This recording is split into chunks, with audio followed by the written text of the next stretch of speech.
Puji Tuhan, selamat sore untuk kita semua. Senang sekali kita boleh bertemu kembali di dalam hadirat Tuhan. Mari kita tundukkan kepala, kita mau berdoa untuk ibadah kita saat ini.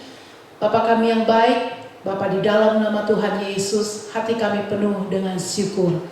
Karena kami tahu Engkau sungguh baik dalam kehidupan kami. Engkau tidak pernah meninggalkan kami.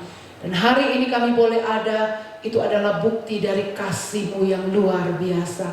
Saat ini Tuhan, hati kami mau memuji, memuliakan Engkau. Mulut kami mau menaikkan syukur kepadamu.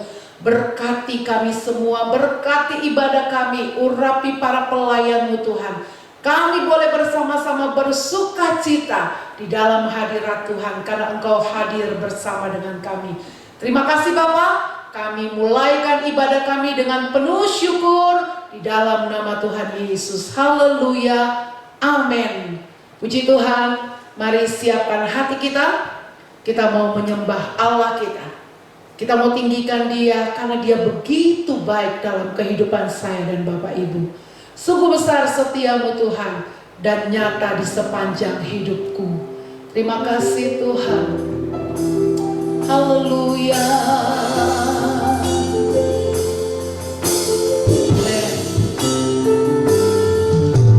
Sungguh besar setiamu, nyata di sepanjang hidupku.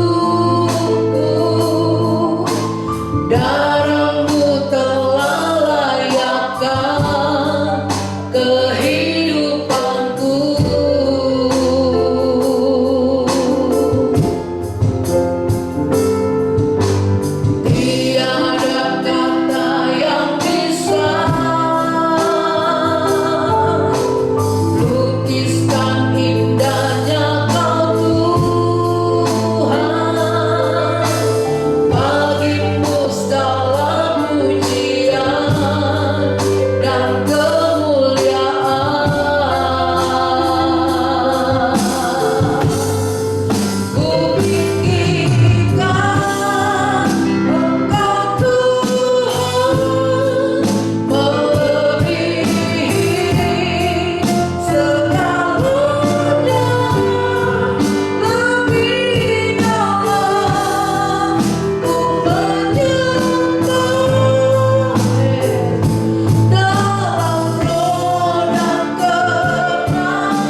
berubah dalam hidup saya dan Bapak Ibu. Mari kita siapkan hati kita. Biarlah firman Tuhan memenuhi hidup saya dan Bapak Ibu.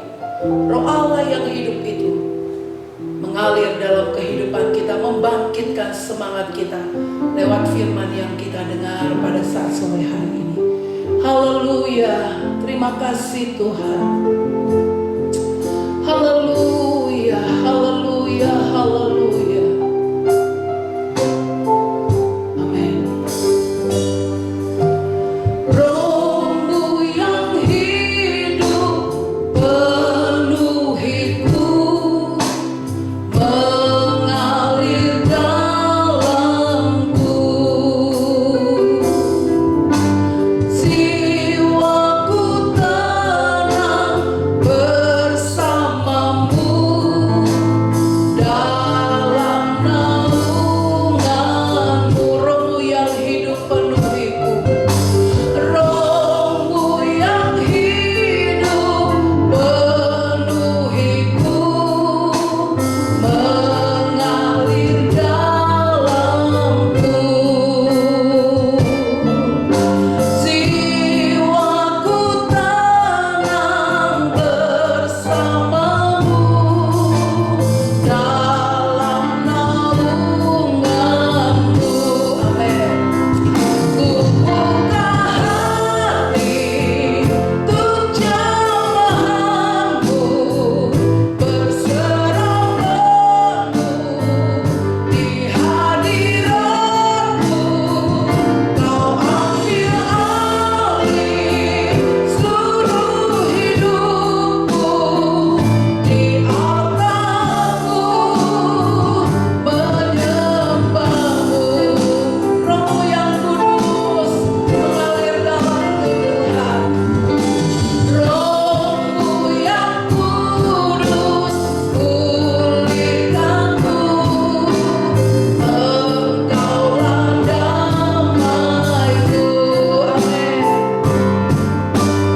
Ku hidup oleh anugerah-Mu yang menyertaiku.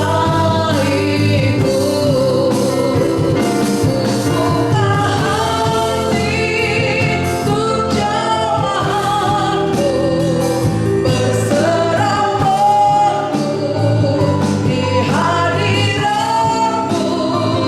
Kau ambil alih seluruh hidupku, di altarmu menyembahmu. Buka hati untuk jamahanmu, berserah penuh di hadiratmu. Kau ambil alih seluruh hidupku, di altarmu menyembahmu. Buka hati untuk jamahanmu, berserah penuh di hadiratmu. Kau ambil alih seluruh hidupku, di altarmu menyembahmu. Di altarmu menyembahmu. Di altarmu menyembahmu. Haleluya. Terima kasih Tuhan. Baik Bapak Ibu, mari kita tundukkan kepala, kita akan berdoa. Bapa di dalam sorga, kami bersyukur pada saat ini Tuhan untuk waktu yang Tuhan beri kepada kami. Kembali Tuhan memberikan kesempatan kepada kami untuk kami mendengarkan kebenaran firman-Mu. Kami merindukan Tuhan, kami memerlukan firman-Mu. Kami rindu kuasa-Mu akan menolong kami, memampukan kami Tuhan, untuk kami tetap kuat menghadapi hari-hari yang ada di hadapan kami. Biarlah kuat kuasa Roh Kudus-Mu akan menuntun kami. Biarlah kuasa-Mu akan tetap menyertai setiap langkah-langkah kami. Bahkan Tuhan terus menguasai hati pikiran kami, memberikan kami ketenangan, supaya kami akan tetap kuat menjalani hari-hari ini Tuhan. Urapi hamba-Mu, urapi kami semua, dalam nama Yesus, haleluya, amin. Bapak Ibu yang diberkati Tuhan, saya mengajak saudara untuk melihat kebenaran firman Tuhan pada saat ini dari kitab Amsal pasal 24. Kitab Amsal pasal yang ke-24 ayat yang ke-10, firman Tuhan berkata demikian. Jika engkau tawar hati pada masa kesesakan, kecillah kekuatanmu. Sekali lagi, jika engkau tawar hati pada masa kesesakan, kecillah kekuatanmu. Bulan ini saudara-saudara kita memasuki bulan yang ketiga, di mana ibadah kita sudah kita lakukan secara online. Kita mematuhi anjuran pemerintah, di mana kita tidak mengadakan perkumpulan-perkumpulan dalam skala besar. Kita menjaga jarak, dan kita sudah berusaha semaksimal mungkin saudara-saudara apa yang bisa kita lakukan. Kita sudah berdoa, kita sudah puasa, bahkan saudara-saudaraku yang diberkati Tuhan, kita bergumul setiap waktu di dalam setiap doa-doa kita dengan sebuah harapan dan doa supaya masalah khususnya mengenai virus ini bisa selesai, sehingga kita kembali akan bisa sama-sama berkumpul dalam sebuah persekutuan bersama di dalam rumah Tuhan. Dan kalau kita perhatikan Bapak Ibu yang diberkati Tuhan, sampai hari ini kita belum melihat tanda-tanda di mana virus ini akan selesai, akan berakhir. Dan kita melihat dampak daripada virus corona ini, saudara-saudara yang diberkati Tuhan, begitu banyak membuat perubahan. Bukan hanya di dalam masalah ekonomi, resesi ekonomi saudara-saudara, tetapi secara sosial juga telah membuat perubahan-perubahan yang besar di dalam negara kita, bahkan di dalam dunia ini. Dan kalau kita perhatikan, bangsa kita juga saudara-saudaraku sudah berusaha melalui tenaga-tenaga dokter, melalui TNI Polri, di mana mereka mencoba membatasi penyebaran virus ini sampai hari ini. Tetapi kita perhatikan sekali lagi, belum ada tanda-tanda bahwa virus ini, wabah virus ini akan berhenti. Sudah begitu banyak orang yang meninggal. Bahkan saudara-saudaraku, ada orang-orang percaya, ada anak-anak Tuhan, mereka kehilangan pekerjaan. Banyak anak-anak Tuhan juga yang terpapar dengan virus ini. Ada juga mereka yang meninggal, bahkan juga ada pendeta-pendeta, hamba-hamba Tuhan juga. Ada di antara mereka, banyak di antara mereka yang sudah meninggal. Apakah situasi ini, apakah keadaan ini saudara-saudara akan membuat kita tawar hati? Apakah situasi, apakah keadaan ini, lalu kita akan berpikir, oh tidak ada lagi gunanya berdoa. Karena sampai hari ini, jaringan-jaringan doa nasional, jaringan-jaringan doa sekota, bahkan bersama dengan pemerintah melakukan doa-doa bersama. Seperti yang saya katakan tadi, kita belum melihat tanda-tanda di mana penyebaran virus ini akan berhenti. Apakah situasi ini, apakah keadaan ini Lalu kita akan berpikir, saudara-saudaraku, dan membuat ini menjadi kita tawar hati. Di dalam ayat yang kita baca tadi, Amsal di dalam hikmatnya, Salomo di dalam hikmatnya memberikan petunjuk kepada kita. Kalau kita tawar hati menghadapi hari-hari ini, maka firman Tuhan berkata, jika engkau tawar hati pada masa kesesakan, kecillah kekuatanmu. Saya mengajak saudara melihat di dalam kebenaran firman Tuhan bahwa keadaan yang tawar hati, situasi yang tawar hati bisa datang kepada siapapun. Tawar hati kalau kita perhatikan di dalam Kamus Besar Bahasa Indonesia, ya, ungkapan ini dalam bahasa Indonesia adalah menunjukkan tentang tidak bersemangat. Jadi tawar hati itu dalam Kamus Bahasa Indonesia itu tidak bersemangat, tidak ada kemauan lagi, hilang keberanian, kecewa, dan putus harapan.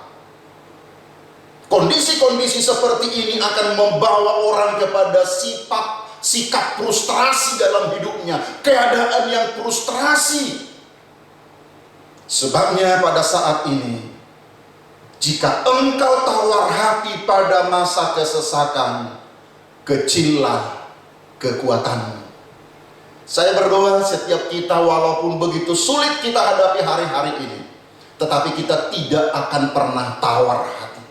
Situasi mungkin semakin sulit, keadaan ekonomi semakin sulit, tetapi itu tidak membuat kita menjadi tawar hati.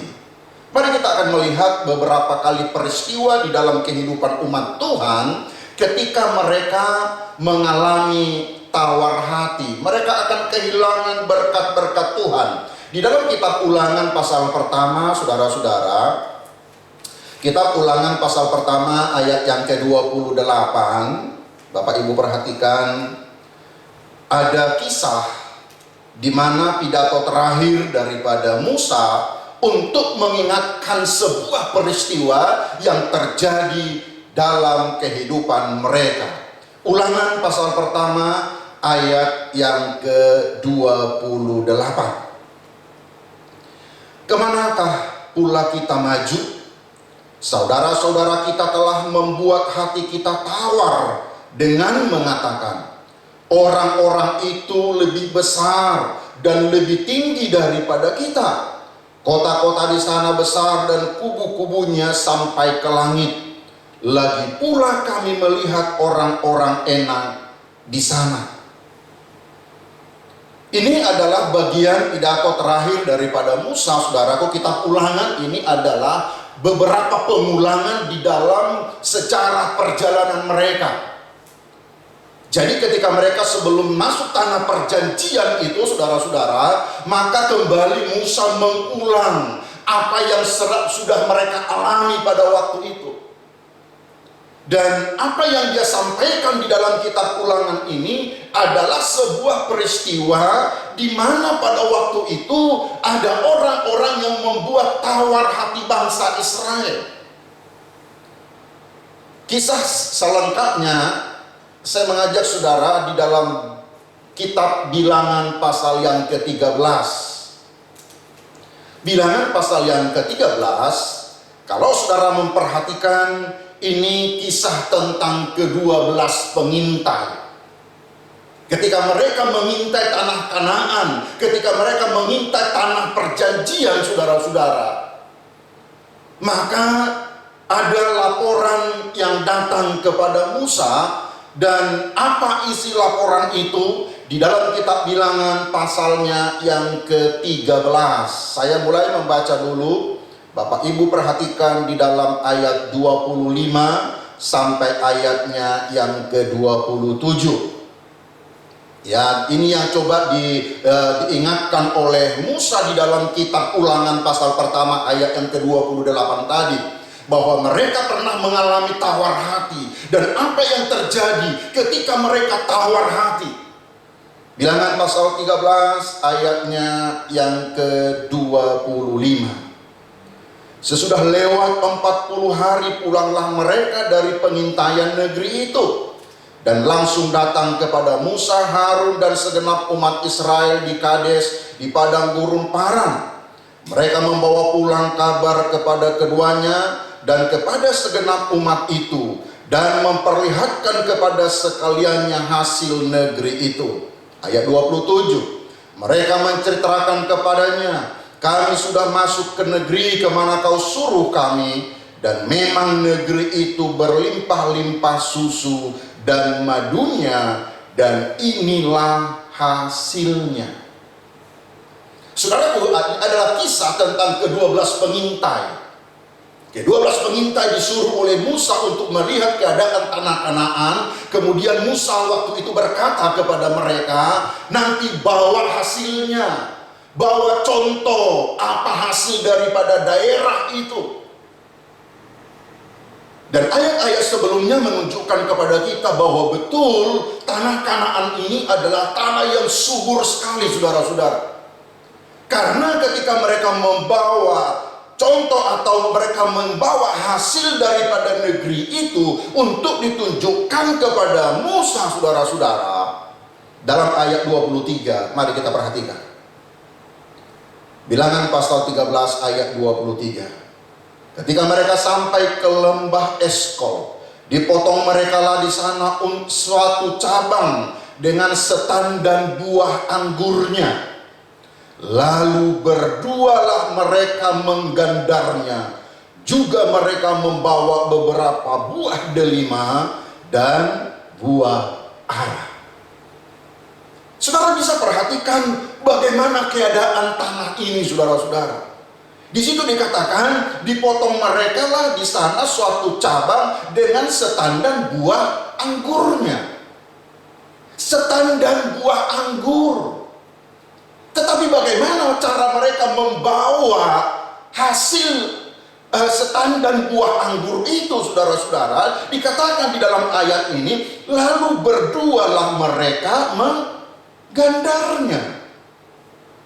Biasanya kita, saudara-saudara, kalau bawa setan dan atau setangkai buah anggur, paling-paling begini, saudara.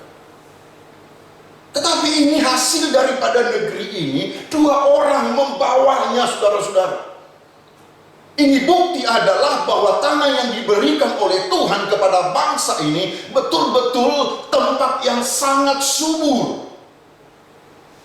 Dan ketika mereka kembali, saudara-saudaraku, mereka bawa laporan itu kepada Musa. Dalam ayat 27 tadi dikatakan bagian terakhir, memang negeri itu berlimpah-limpah susu dan madunya. Ini hasilnya. Tetapi kalau kita perhatikan, kisah ini tidak berhenti di situ, saudara. Karena ada ayat 28.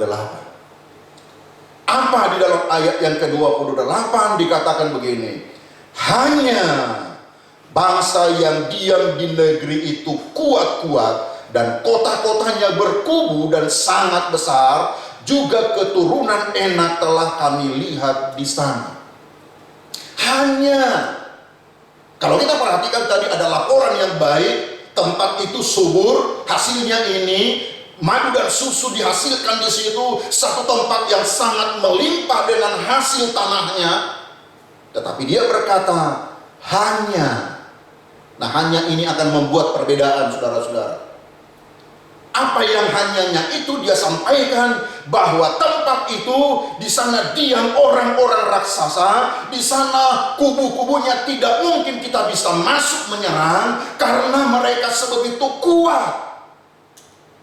Dan kalau kita membaca kisah ini, Bapak Ibu yang diberkati Tuhan, laporan daripada 10 pengintai itu membuat tawar hati bangsa ini. Mereka tawar hatinya. Ini tadi yang dikatakan oleh Musa di dalam kitab Ulangan pasal pertama ayat yang ke-28. Musa kembali mengingatkan mereka, dulu kita pernah mengalami tawar hati karena laporan daripada pengintai-pengintai itu. Dan apa yang terjadi dengan mereka, saudara? Ternyata orang-orang yang pernah tawar hatinya Mereka kehilangan berkat-berkat Tuhan. Alkitab berkata bahwa tidak ada di antara mereka yang masuk ke tanah perjanjian itu. Dan bukan hanya itu, akibat daripada laporan ini, saudara-saudara, di dalam ayatnya di pasal yang ke-14, mari kita perhatikan di dalam ayatnya yang kedua. Bilangan pasal 14 ayat yang kedua. Bersungut-sungutlah semua orang Israel kepada Musa dan Harun, dan segenap umat itu berkata kepada mereka, sekiranya kami mati di tanah Mesir atau di padang gurun ini. Ini adalah bangsa yang sudah tawar hatinya. Mereka mendengar laporan daripada pengintai, 10 pengintai itu. Mereka berkata, kita tidak mungkin masuk ke sana. Walaupun tempat itu begitu baik, walaupun tempat itu begitu subur. Kalau kita perhatikan, kita bisa belajar dari kebenaran firman Tuhan. Orang yang tawar hati, saudara-saudara, mereka akan lebih fokus kepada musuh. Orang yang tawar hati akan lebih fokus kepada masalah. Mereka berkata, tidak mungkin kita bisa masuk ke negeri itu. Kita tidak mungkin bisa menduduki tempat itu. Kita tidak mungkin bisa menerima berkat-berkat itu. Karena orang yang tawar hati fokusnya adalah masalah. Orang yang tawar hati fokusnya adalah musuh. Dan mereka katakan kita tidak mungkin bisa masuk. Kalau kita perhatikan apa jawaban Tuhan kepada orang-orang yang tawar hati ini, saudara-saudara. Ingat Amsal tadi katakan, jika engkau tawar hati, kecillah kekuatanmu. Mereka tawar hati, mereka tidak menikmati berkat Tuhan. Coba kita lihat Bilangan pasal 14 ayat yang ke-28. Bilangan pasal 14 ayat yang ke-28 berkata, katakanlah kepada mereka. Ini Tuhan yang ngomong lewat Musa, saudara-saudara. Katakanlah kepada mereka, demi aku yang hidup, demikianlah firman Tuhan. Mari kita baca bersama-sama ayat ini, 1, 2, 3. Bahwasanya seperti yang kamu katakan di hadapanku, demikianlah akan kulakukan kepadamu. Hati-hati saudara-saudara. Tuhan katakan bahwasanya seperti yang kamu katakan di hadapanku, demikianlah akan kulakukan kepadamu. Apa yang mereka katakan sebenarnya? Ada di dalam ayat 2 yang kita baca tadi. Karena di dalam ayat yang kedua, di dalam pasal yang ke-14 bilangan ini, mereka berkata, sekiranya kami mati di tanah Mesir atau di padang gurun ini. Dan Tuhan katakan, seperti yang kamu katakan, itulah yang akan kulakukan kepadamu. Kita melihat sebuah kebenaran Bapak Ibu yang diberkati Tuhan. Bahwa orang-orang yang mengalami tawar hati, mereka tidak akan menerima janji Tuhan. Mereka tidak akan masuk kepada apa yang Tuhan janjikan. Dan Alkitab jelas berkata, hanya Yosua dan Kaleb yang masuk tanah perjanjian, yang mereka mulai dari Mesir sampai ke tanah perjanjian. Kenapa mereka bisa masuk, saudara-saudaraku? Karena mereka fokusnya adalah Tuhan. Mereka tidak tawar hati. Mereka tetap memberikan semangat kepada bangsa itu. Mereka fokus kepada janji Allah. Mereka fokus kepada Tuhan. Mereka tidak fokus kepada situasi. Mereka tidak fokus kepada pergumulan. Mereka tidak fokus kepada masalah. Tetapi mereka fokus kepada Tuhan. Mari kita lihat dulu di dalam Bilangan pasal 13 ayat yang ke-8. Ini adalah pernyataan daripada orang yang tidak tawar hati. Dalam Bilangan pasal 14 ayat yang ke-8 dikatakan, jika Tuhan berkenan kepada kita. Perhatikan kata Tuhan, bukan musuh, bukan masalah, bukan keadaan. Jika Tuhan berkenan kepada kita, maka Ia akan membawa kita masuk ke negeri itu dan akan memberikannya kepada kita, suatu negeri yang berlimpah-limpah susu dan madunya. Ayat ke-9, hanya janganlah memberontak kepada Tuhan dan janganlah takut kepada bangsa negeri itu, sebab mereka akan kita telan habis. Yang melindungi mereka sudah meninggalkan mereka, sedang Tuhan menyertai kita. Janganlah takut kepada mereka. Coba perhatikan dulu Bapak Ibu yang diberkati Tuhan. 12 pengintai, 10 fokus kepada musuh, 10 fokus kepada masalah, 2 fokus kepada Allah, kepada janji Tuhan. Dan kedua orang ini menikmati tanah Kanaan. Jangan, kalau engkau tawar hati dalam masa kesesakan, kecillah kekuatan. Jangan tawar hati Bapak Ibu yang diberkati Tuhan. Sekalipun keadaan hari-hari ini sulit, sekalipun begitu banyak pergumulan dalam setiap hidup kita. Nah, coba kita lihat hal yang kedua di dalam kitab Ulangan pasal yang ke-20. Ulangan pasal yang ke-20, di situ ada kisah tentang hukum perang. Ya, ketika mereka harus berperang, satu hal yang harus mereka dengar, satu hal yang harus mereka miliki. Ulangan pasal 20 ayat pertama sampai ayatnya yang keempat. Judul perikopnya hukum perang. Ayat pertama, apabila engkau keluar berperang melawan musuhmu, dan engkau melihat kuda dan kereta, yakni tentara yang lebih banyak daripadamu, maka janganlah engkau takut kepadanya. Sebab Tuhan Allahmu yang telah menuntun engkau keluar dari tanah Mesir menyertai engkau. Apabila kamu menghadapi pertempuran, maka seorang imam harus tampil ke depan dan berbicara kepada rakyat dengan berkata kepada mereka, dengarlah hai orang Israel, kamu sekarang menghadapi pertempuran melawan musuhmu. Janganlah lemah hatimu, janganlah takut, janganlah gentar, dan janganlah gemetar karena mereka. Yang keempat, sebab Tuhan Allahmu dialah yang berjalan menyertai kamu untuk berperang bagimu melawan musuhmu, dengan maksud memberikan kemenangan kepadamu. Kita melompat ke ayatnya yang ke-8. Ayat 8. Lagi para pengatur pasukan itu harus berbicara kepada tentara demikian, siapa takut dan lemah hati, ia boleh pergi dan pulang ke rumahnya, supaya hati saudara-saudaranya jangan tawar seperti hatinya. Ada sebuah hukum yang berlaku di bangsa Israel kalau mereka menghadapi peperangan. Ya, di dalam ayat pertama sampai ayatnya yang keempat dikatakan, engkau menghadapi musuh yang lebih banyak, musuh yang lebih kuat, musuh yang lebih hebat. Tapi Tuhan katakan jangan tawar hati. Kalau ada yang tawar hati, di dalam ayat yang ke-8 dikatakan dia tidak boleh ikut dalam peperangan. Dia tidak boleh maju bersama dengan pasukan yang lain, saudara-saudara. Dikatakan di dalam ayat itu, khususnya bagian yang terakhir dikatakan, siapa takut dan lemah hati, ia boleh pergi dan pulang ke rumahnya, supaya hati saudara-saudaranya jangan tawar seperti hatinya. Jadi rupanya hati yang tawar itu bisa menular, saudara-saudara. Hati yang tawar itu bisa menyebar.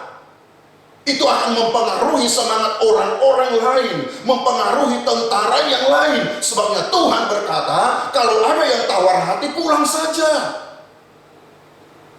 Bapak Ibu yang diberkati Tuhan, sekali lagi, jika engkau tawar hati dalam masa kesesakan, kecil kekuatanmu, kita akan kehilangan berkat tanah perjanjian, kita akan kehilangan kekuatan semangat kalau kita tawar hati. Mari Bapak Ibu diberkati Tuhan, sekalipun keadaan-keadaan sulit, nanti saudara baca dalam Alkitab sebenarnya banyak sekali firman Tuhan yang menjelaskan bahwa tawar hati itu, semangat yang lemah itu akan sangat merugikan kita. Ketika Yosua akan memasuki atau menggantikan kepemimpinan Musa, satu hal yang Tuhan katakan kepada Yosua adalah supaya dia tidak tawar hati, saudara-saudara, untuk memimpin bangsa Israel. Yosua tahu bahwa membawa bangsa Israel, Alkitab sering berkata bahwa bangsa ini bangsa yang besar, bukan hanya bangsa yang besar tetapi juga bangsa yang tegar tengkuk. Yosua tahu itu tidak mudah memimpin bangsa ini, dan bisa kemungkinan ia akan mengalami tawar hati.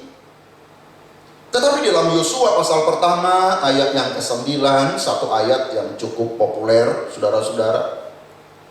Yosua pasal pertama ayatnya yang ke-9, Bapak Ibu perhatikan, ini yang Tuhan katakan kepada Yosua ketika Yosua akan menggantikan Musa. Dia berkata begini, bukankah telah kuperintahkan kepadamu?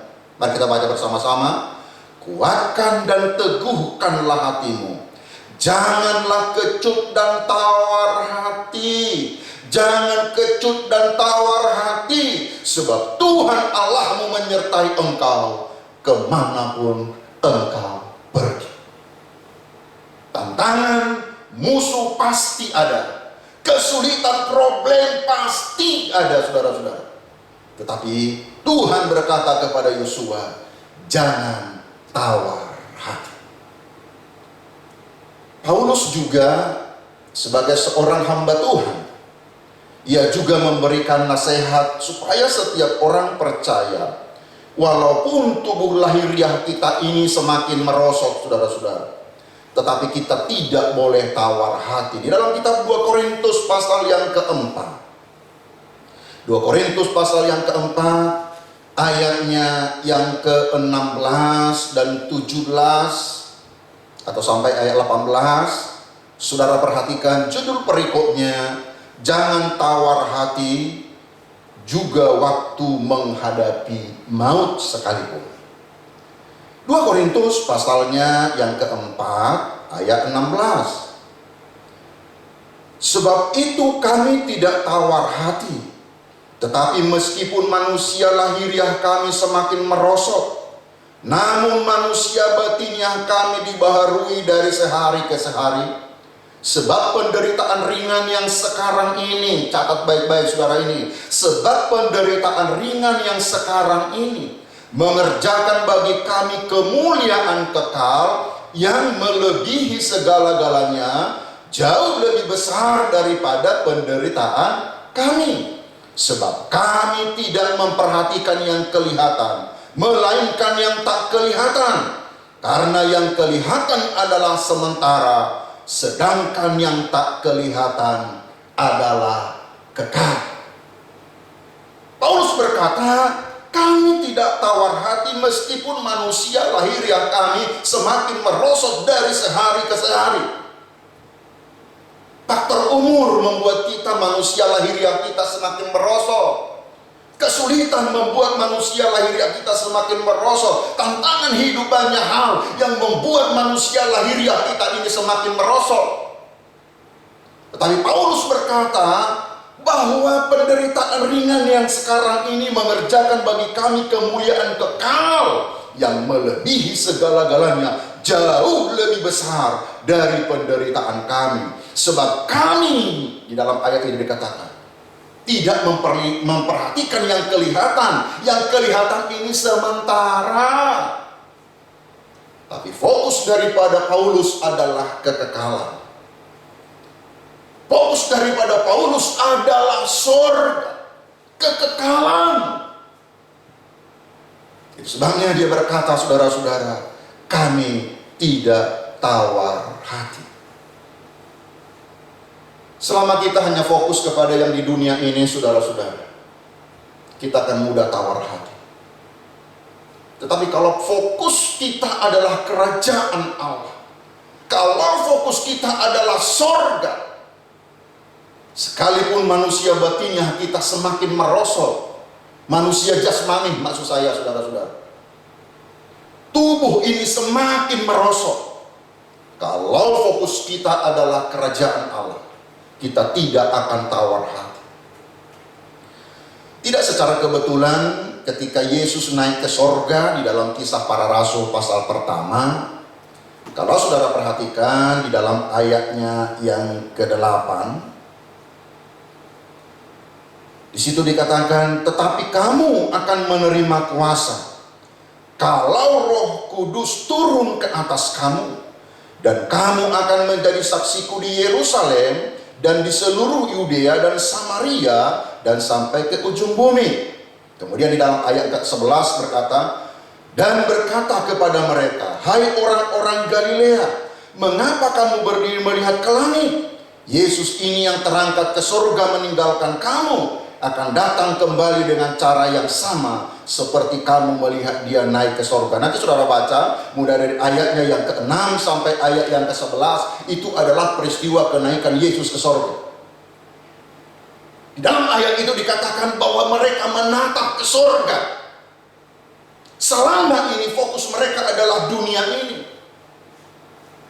Itu sebabnya ketika Yesus berbicara tentang kerajaan Allah, saudara-saudaraku, mereka berpikir bahwa kerajaan itu adalah kerajaan secara jasmani. Mereka berkata, kapankah engkau akan mewujudkan kerajaan itu? Tetapi Yesus sedang bicara tentang kerajaan sorga yang bukan di dalam dunia ini. Dan di dalam kisah itu murid-murid memandang ke atas.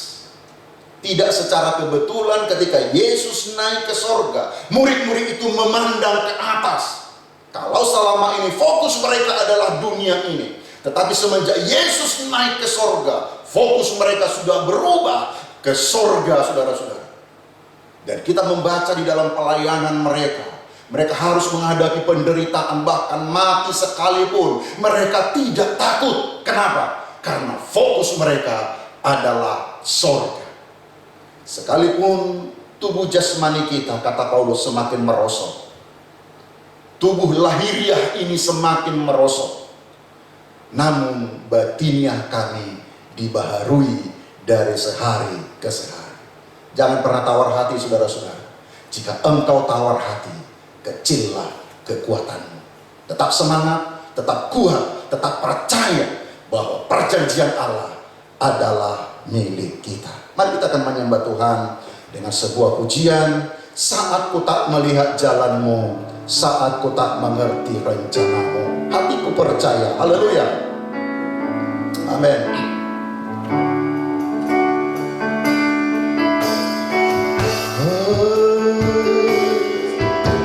Saat ku tak melihat jalanmu, saat ku tak mengerti rencanamu, namun tetap ku pegang janjimu.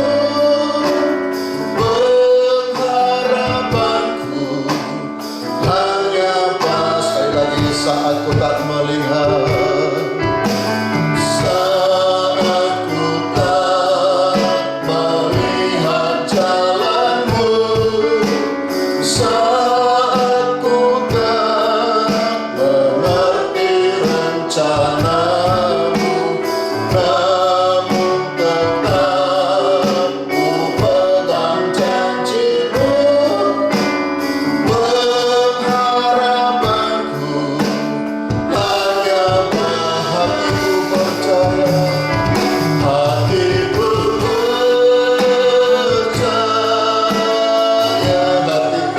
percaya, hatiku percaya, hatiku percaya, hatiku percaya,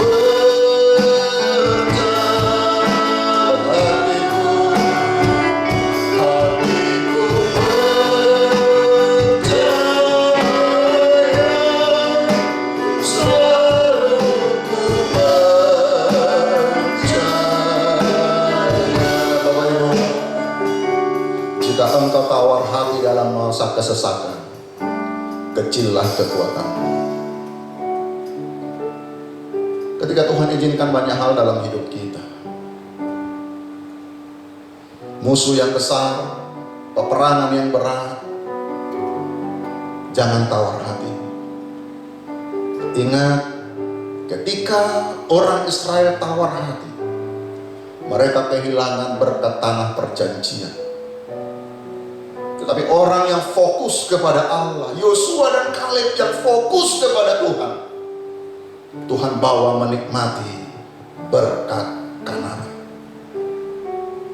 Sulit iya, berat iya, tapi jangan pernah engkau tawar hati. Tetap percaya, tetap percaya, tetap percaya, dan berserah kepada Tuhan di dalam setiap doa-doa kita. Mari kita kembali angkat pujian ini dan kita akan berdoa saat kita melihat jalanmu. Haleluya. Mari angkat tangan-tanganmu bersama-sama. Haleluya. Saat ku tak melihat jalanmu, saat ku tak mengerti rencanamu, namun tetap ku pegang janjimu, pengharapanku hanya hatiku percaya, hatiku percaya, hatiku percaya, hatiku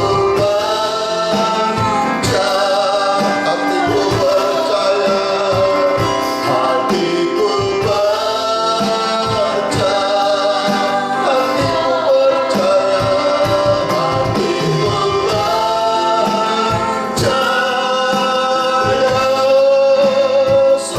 selalu ku hatiku percaya hatiku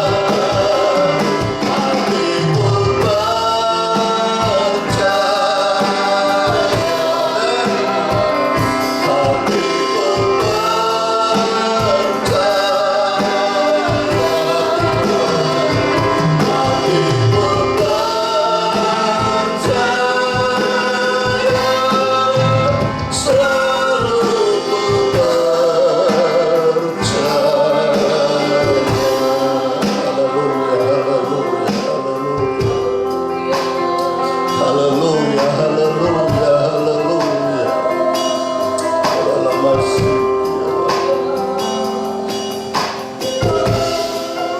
Haleluya, haleluya, haleluya, haleluya Tuhan. Roh Kudus mampukan kami, Roh Kudus beri kami kekuatan, Roh Kudus berikan kami semangat. Kami tidak akan pernah tawar hati, sekalipun kami ada di dalam masa-masa yang sulit pada hari-hari ini. Hamba-Mu berdoa untuk setiap jemaat-Mu Tuhan. Semua kami biarlah fokus kami hanya Tuhan, hanya Tuhan. Kami tahu yang ada di dalam dunia ini hanya sementara. Tetapi ketika fokus kami adalah Engkau, ketika fokus kami adalah pribadi-Mu sendiri, itu akan menguatkan, memampukan kami untuk kami terus melangkah. Bapa yang baik, hamba-Mu berdoa, berkati semua aktivitas jemaat Tuhan sepanjang minggu ini. Apapun yang mereka kerjakan, usaha, pekerjaan, rumah tangga diberkati. Bahkan secara khusus kota kami Palembang, yang pada hari-hari ini sudah diperlakukan PSBB Tuhan. Kami berdoa, biarlah kami boleh bekerja sama dengan pemerintah, supaya kami boleh menghentikan bersama-sama penyebaran virus corona ini di kota kami Tuhan. Bahkan kami berdoa setiap umat-umat-Mu ada di dalam perlindungan-Mu Tuhan. Keluar masuk dari rumah, tutup bungkus dengan kuasa darah-Mu. Berkati setiap hamba-hamba-Mu, berkati setiap anak-anak kami Tuhan. Kami bersyukur, kami akan akhiri persekutuan kami. Mari Bapak Ibu, kita akan terima berkat Tuhan. Dan sekarang saudaraku, terimalah berkat daripada Allah Bapa, kasih sayang daripada Tuhan kita Yesus Kristus, persekutuan Allah Roh Kudus akan menyertai kita dari saat ini sampai selama-lamanya. Dalam nama Yesus yang diberkati Tuhan, mari sama-sama katakan amin, amin, amin. Puji Tuhan, mari terus melangkah bersama dengan Tuhan, dan Tuhan memberkati kita. Haleluya.